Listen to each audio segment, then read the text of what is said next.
día en ti, Señor. Un nuevo día en ti, Señor. Alabándote, bendiciéndote, dando gloria a tu nombre. Un nuevo día en ti, Señor. Un nuevo día en ti, Señor. Buenos días, hermanos y amigos. Es un gozo volver a estar entre ustedes para seguir compartiendo los milagros de Jesús. Como dijimos ayer, esta semana la hemos dedicado a compartir los milagros y señales que Jesucristo hizo cuando estaba con nosotros y que están relatados en los evangelios. Estos milagros fueron hechos para que la gloria de Dios fuera manifestada. Aunque Dios quería ayudar a los enfermos, aunque Dios quería sanar, aunque Dios quería dar paz, aunque Dios quería perdonar, pero lo principal era que Dios quería que supieran cuál era su plan para el hombre. Y allí en Juan 1:4 compartimos que el Señor le dijo a sus discípulos acerca de Lázaro, su amigo: esta enfermedad no es para muerte, sino para que la gloria de Dios sea manifestada. Entonces Jesús usó los milagros que hizo para que sus discípulos entendiesen los misterios del reino y la gloria de Dios fuera vista, fuera manifestada.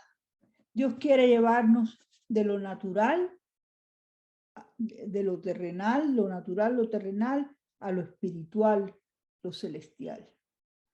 Y eso Él lo explica aquí en otro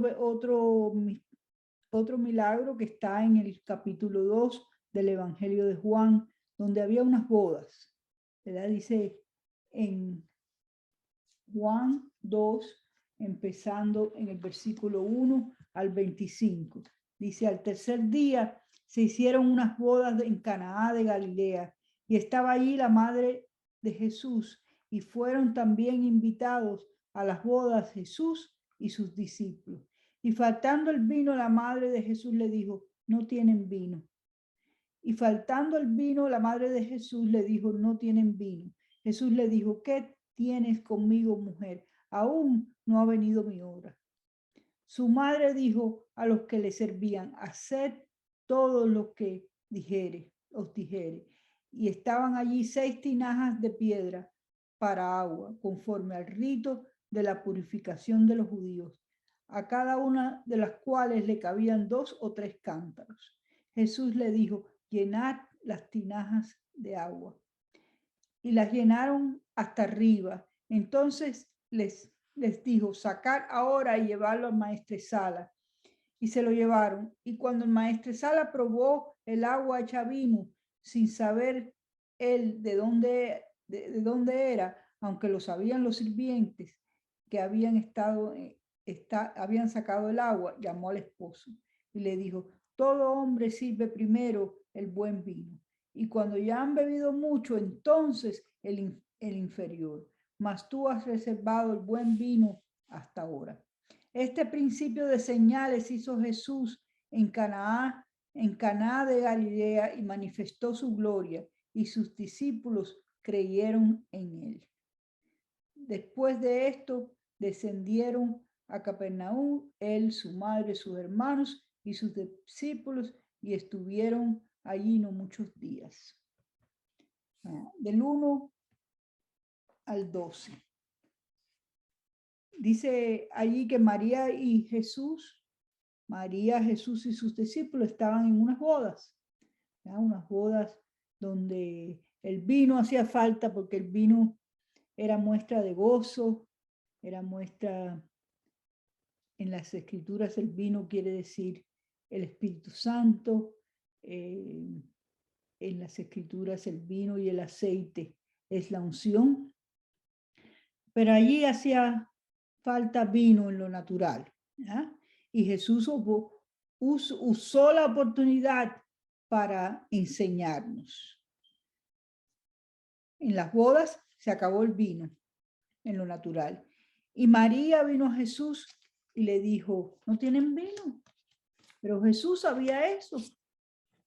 Y ella, me imagino yo que lo sabía también, pero estaba muy pegada con Jesús, porque ella sabía que Jesús no era cualquier persona. Ella sabía que Jesús era el Hijo de Dios. Y a ella se le había revelado Dios con el nacimiento de Jesús. En Juan 14 Jesús explica que él debía irse primero, morir, resucitar y subir, y entonces él vendría de nuevo y enviaría a otro consolador, el Espíritu Santo, para que estuviera con ellos para siempre. María parece ignorar que Jesús le dijo, todavía no ha llegado mi hora, ¿verdad? Jesús tenía que morir, resucitar y subir para poder volver. Entonces todavía no había llegado la hora de Jesús. Pero María parece ignorar eso y le dice a los sirvientes, hagan todo lo que les dijere. Y es muy importante, hay varias frases aquí que son importantes para la enseñanza. Y esta es una, hagan todo lo que os dijere. El Señor nos está hablando y nos dice, hagan todo lo que os digo. Y todo lo que Él nos ha dicho está aquí en la palabra de Dios. Hagan todo lo que os dijeres. Para tener vino debemos oír su voz y hacer lo que Él dice. Había allí 6 tinajas. Y esas tinajas eran de piedra para agua, conforme al rito de la purificación. Es decir, el agua que había ahí era usada para que los judíos se purificaran. Entonces esas 6 tinajas eran de piedra y representan, el número 6 representa al hombre y las tinajas de piedra también representan al hombre. Así que esas tinajas nos representan a nosotros. Y dice la palabra que en 2 Corintios 4:7, pero tenemos este tesoro en vasos de barro para que la excelencia del poder sea de Dios y no de nosotros. Así que Dios escogió las tinajas de barro para hacer esa obra, para hacer ese milagro que tiene que ver con el mismo milagro que está haciendo en nosotros. Jesús le dijo, llenad las tinajas de agua. Primero le dijo, María, haced todo lo que os dijera, y ahora le dijo, llenad las tinajas de agua. Esto fue lo que Jesús dijo. Y nos dice hoy a nosotros, llenad las tinajas de agua. Llenad vuestras vidas con la palabra de Dios. La palabra de Dios es el verbo de vida, es Cristo Jesús.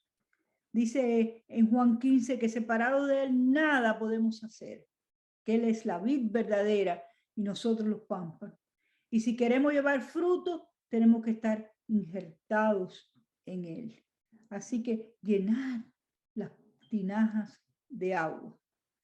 Llenar las tinajas de Él, que es el agua viva, y llenar de la palabra, ¿verdad? La palabra es viva y eficaz y más cortante que toda espada de 2 filos y penetra hasta partir el alma, las coyunturas y los tuétanos y discierne los pensamientos y las intenciones del corazón. Así que la palabra escrita nos ayuda también, ¿verdad? A este cambio en nuestras vidas.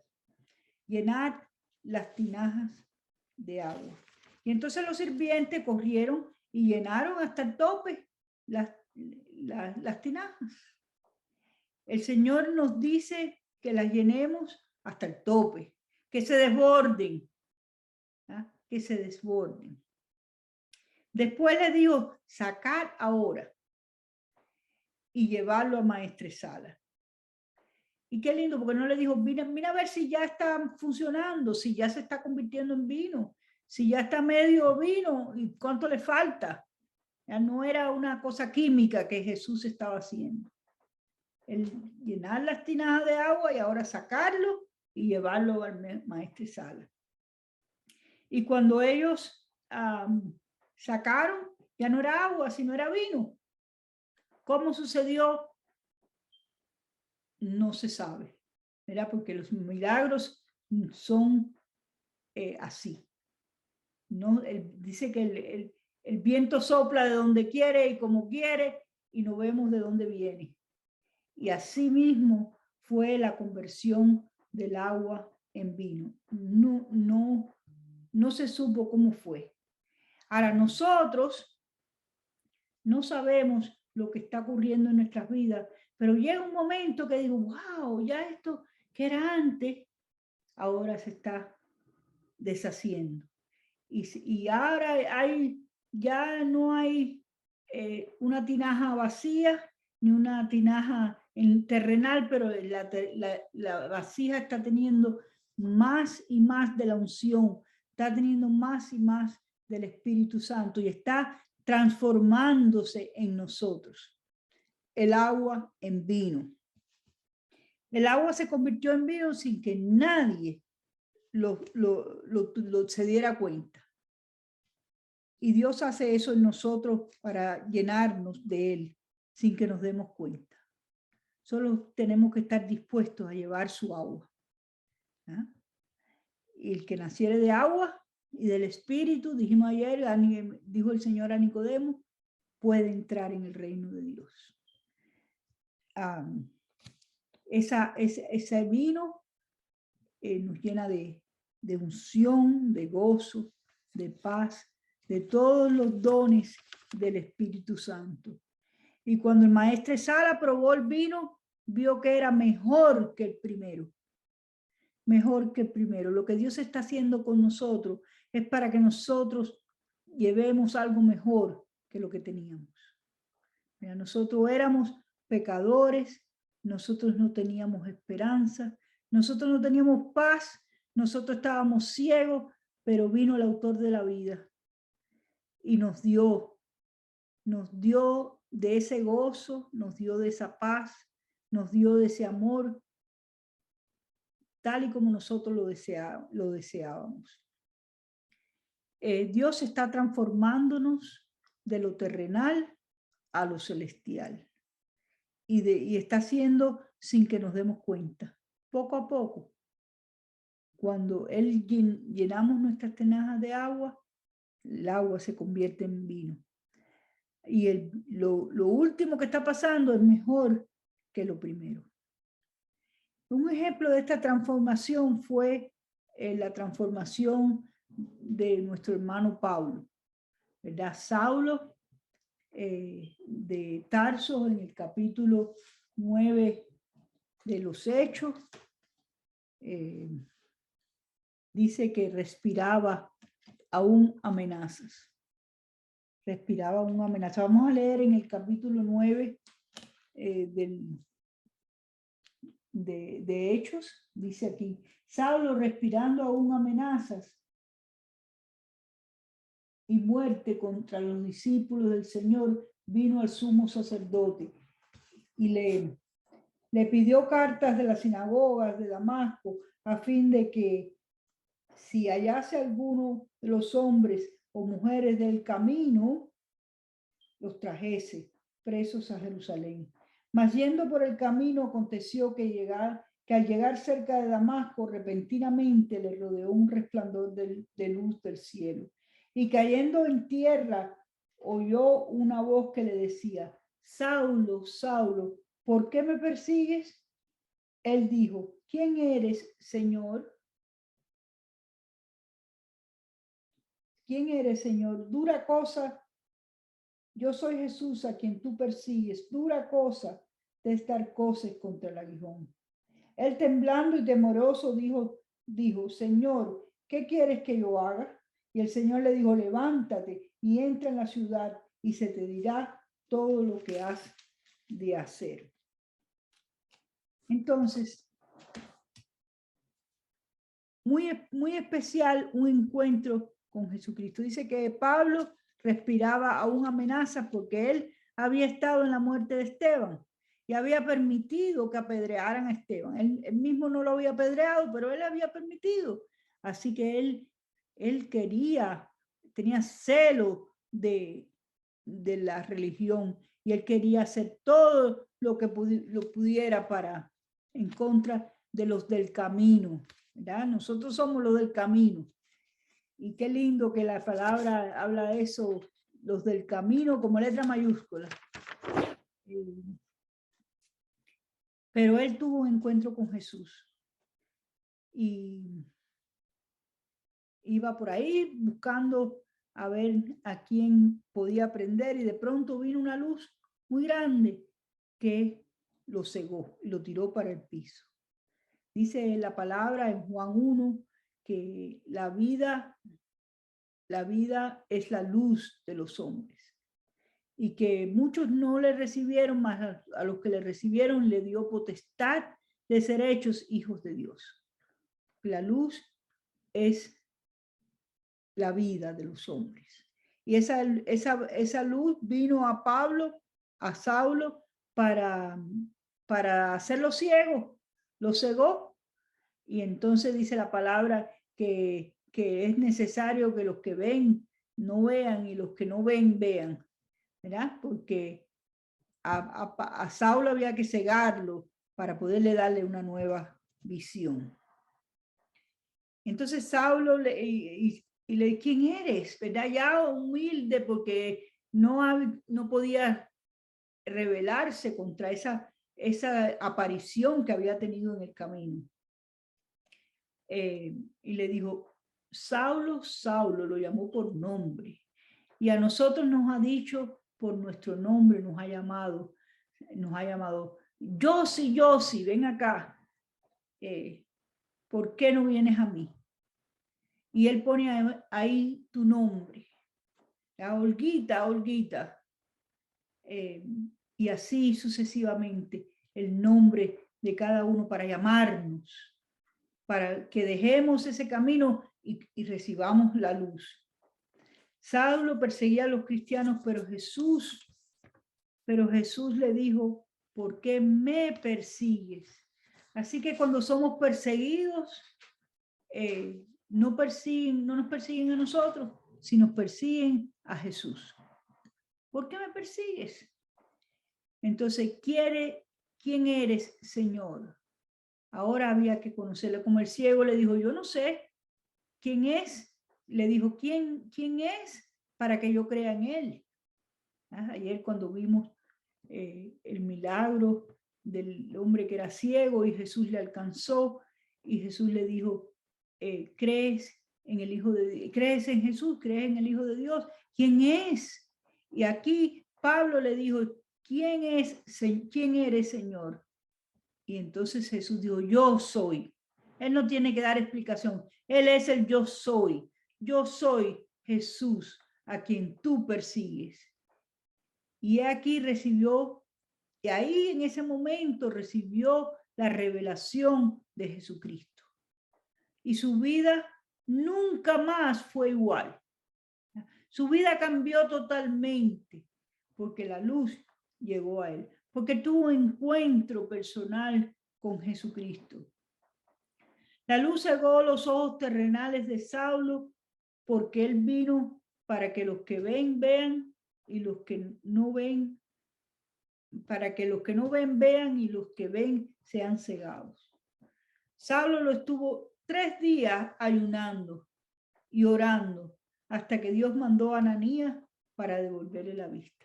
Inmediatamente él empezó a llenar sus tinajas de agua. Inmediatamente él se rindió al Señor porque él sabía que esto era grande lo que venía. Y él ayunó y oró y 3 días habla de resurrección. Y hubo una resurrección para él cuando llegó a Ananías, y Ananías le tenía miedo. Ananías le tenía miedo porque él era famoso por lo que le hacía, por lo que hacía a los cristianos. Entonces, Ananías, el Señor le dijo a Ananías, pero este me es instrumento escogido para llevar mi palabra a los gentiles. Así que no importa lo que tú hayas sido, no importa lo que tú eres, Dios te escoge y Dios te sana y Dios te muestra su luz para que tú dejes de ser lo que tú eras y seas lo que Él quiere que tú seas. Y no tenemos ninguna condenación en Cristo Jesús de lo que éramos, porque Él lo ha echado en el fondo del mar. Él lo clavó en la cruz. Él lo llevó sobre Él y nos dio su santidad. Y por eso Pablo pudo levantarse y enseguida estaba predicando. ¿Ya? Y entonces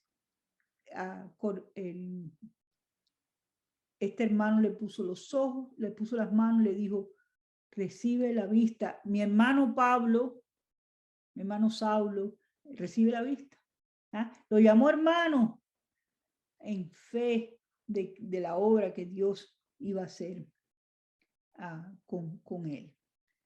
Y así cuando esto pasó y él recibió la vista, él comió y se levantó. Y es interesante saber que Pablo siempre tuvo problemas con su vista. ¿Ya? Pero en la vista en lo natural, pero su visión espiritual fue grande. ¿Verdad? Él pudo escribir toda la revelación de la iglesia en las cartas. Y él ni siquiera estaba personalmente con Jesús. Sorry, I'm still not sure about that. Él estuvo personalmente con Jesús en la luz. Gracias al Señor por su luz. Gracias a Dios por su obra preciosa en nuestros corazones. Ananías tenía miedo de Pablo, pero Dios le dijo que era un instrumento escogido. Y Pablo recibió toda la revelación de Jesucristo en las cartas y se encontró con Jesucristo para el resto de su vida. En Filipenses 3, él lo comparte y dice así en Filipenses 3, vamos a leer Filipenses 3. Filipenses 3 dice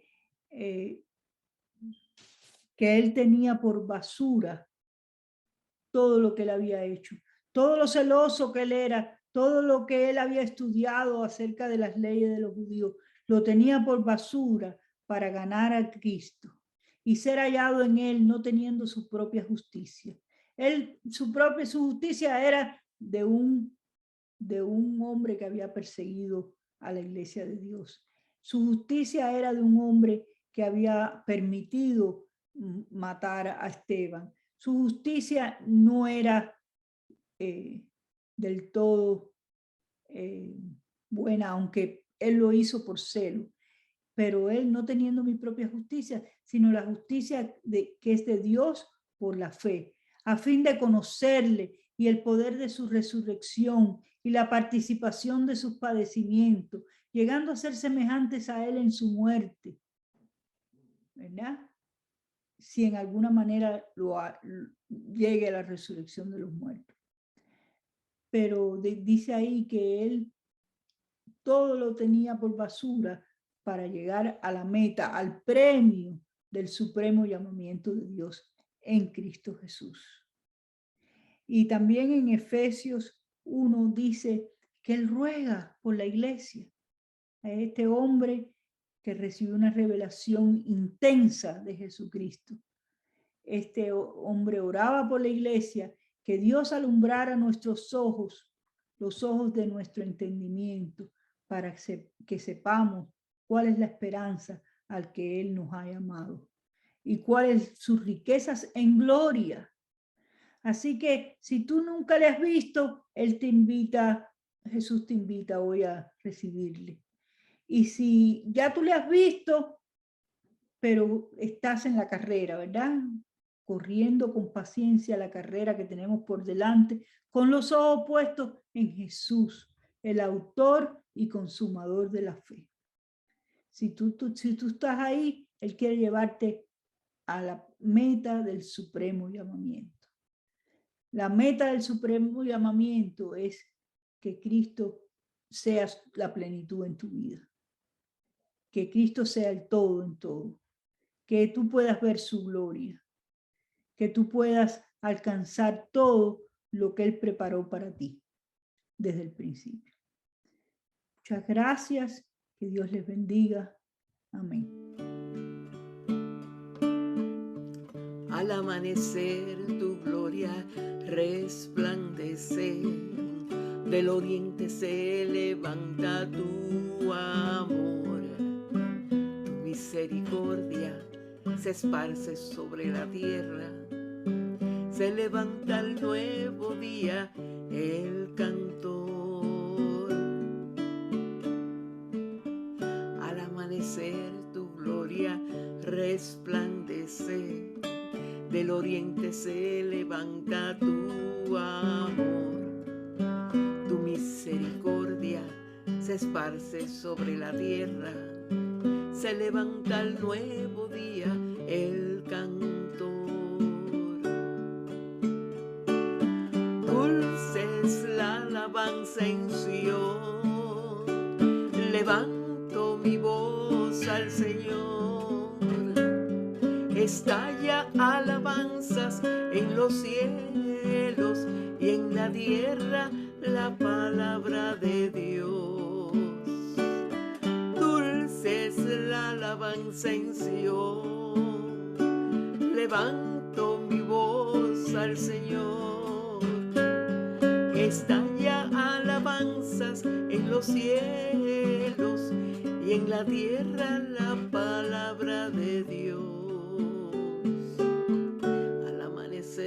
Tu gloria resplandece, del oriente se levanta tu amor, tu misericordia se esparce sobre la tierra, se levanta el nuevo día, el